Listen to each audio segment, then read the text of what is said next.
Протоколарна средба без поместување на позициите на двете страни. Вака дел од аналитичарите го оценија вчерашниот прв состанок меѓу шефовите на дипломатиите на Македонија и Бугарија, Тимчо Муцунски и Велислава Петрова Чамова.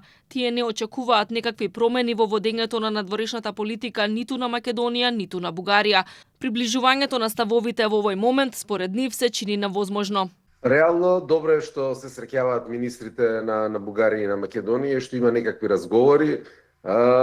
Подобро е да има некакви разговори, него воопшто да нема никакви разговори. Не очекувам некакви спектакуларни поместувања, но во секој случај, секогаш говорам дека потребно е прво Европската унија да се реформира и подоцна да се изнедат решенија за вакви ситуации како што ова се случува во моментов на Македонија.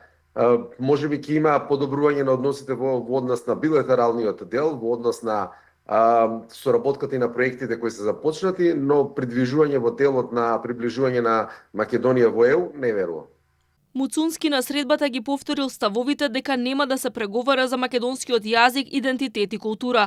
Тој зборувал за заштита на македонското малцинство во Бугарија. Бугарската министерка Петрова Чамова ги повторила цврстите позиции дека Македонија треба целосно да ги спроведе обврските преземени кон ЕУ како единствен начин за напредок кон Унијата.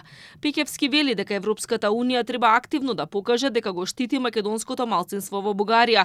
Од друга страна смета дека бугарските амбиции нема да престанат со уставните измени, туку дека тие ќе го оптоварат евроинтегративниот пат на земјава со нови барања. Апсолутно, тоа навеќе нас сите им е јасно и тоа ќе биде почеток на внесувањето на бугарите во уставот, е само почеток. Во секој случај ќе се бараат промовирање на тие права, државна помош или поддршка, собствена програма, поддршка на невладини организации, сега да не набројувам во се тоа во зависност од нивните барања. Апсолутно го користи моментот што е членка на ЕУ, ние не сме во опозиција, тоа им е на сите јасно. Обструкцијата на Бугарија кон Македонија ја критикуваше и поранешниот министер Михаел Рот. Тој порача дека ваквата пракса е неодговорна и треба да престане, бидејќи ја ослабува Унијата, односно ја прави ранлива на надворешни влијанија од Кина и Русија. Од друга страна, двете земји треба активно да работат на заедничките економски проекти, како изградба на железницата на коридорот 8. Македонија и Бугарија се согласија заеднички да го изградат со европски пари железничкиот тунел на самата граница. Ова треба значително да ја зајакне трговската соработка меѓу двете држави.